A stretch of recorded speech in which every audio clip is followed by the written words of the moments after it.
Bismillahirrahmanirrahim. Assalamualaikum warahmatullahi wabarakatuh.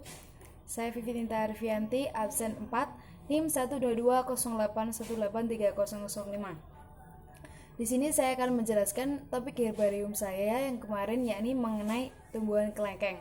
Mengapa saya memilih kelengkeng? Selain karena sering banget kita jumpai, juga ternyata kelengkeng ini memiliki banyak sekali khasiat yang belum kita ketahui.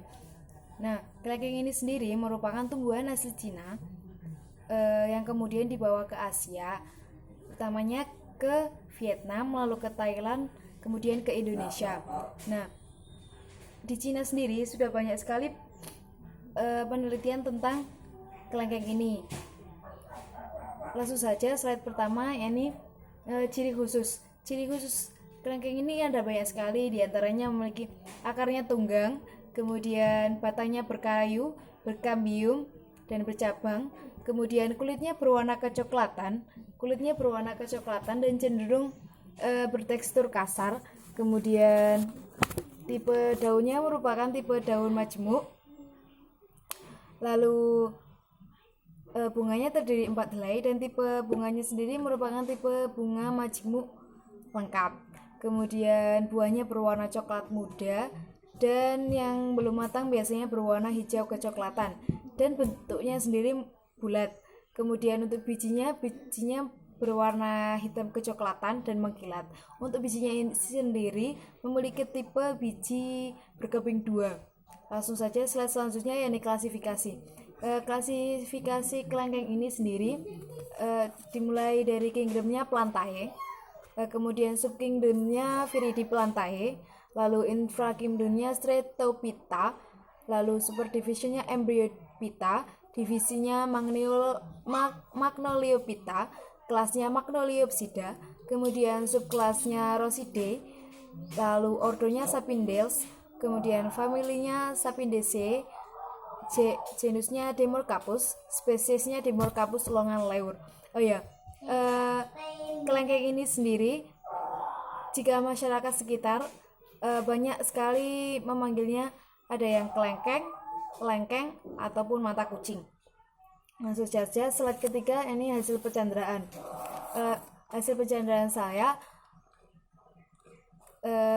diantaranya habitus kelengkeng ini merupakan pohon karena tingginya lebih dari 5 meter. Kemudian periodisitasnya menahun. Kemudian sifat akarnya sendiri tunggang seperti saya jelaskan tadi di ciri khusus. Sifat batangnya percabangannya merupakan percabangan simpodial, lalu area tumbuh batangnya tegak condong, rimbun ya, seperti kanopi. Lalu bentuk batangnya bulat, kemudian permukaannya kasar. Sifat daunnya sendiri letak-letaknya berhadapan, kemudian bentuk pangkalnya menyirip, ujung dan tepi daunnya runcing, kemudian teksturnya licin, tipe daunnya tipe daun majemuk. Kemudian sifat buahnya seperti yang saya ucapkan tadi, bentuknya bulat bundar, permukaannya cenderung kasar, warnanya hijau kecoklatan sampai coklat muda. Kemudian sifat bijinya berkeping 2, kemudian bentuknya bulat, warnanya hitam kecoklatan dan mengkilat. Untuk tipe bunganya sendiri tipe bunga majemuk lengkap. Kemudian slide selanjutnya, yakni tentang kandungan Al-Quran. Saya memilih surat Al-Fatir ayat 27. Kenapa surat Al-Fatir ayat 27? Karena di sana terdapat ayat yang menerangkan tentang di sana Allah telah menurunkan hujan-hujan kemudian buah-buahan. Nah, tidak terkecuali dengan tumbuhan kelengkeng ini. Meskipun tumbuhan kelengkeng ini bukan merupakan tumbuhan yang ada di Al-Quran, tetapi merujuk dengan kata buah-buahan, berarti semua buah yang ada di dunia ini merupakan buah-buah yang ada dalam Al-Quran.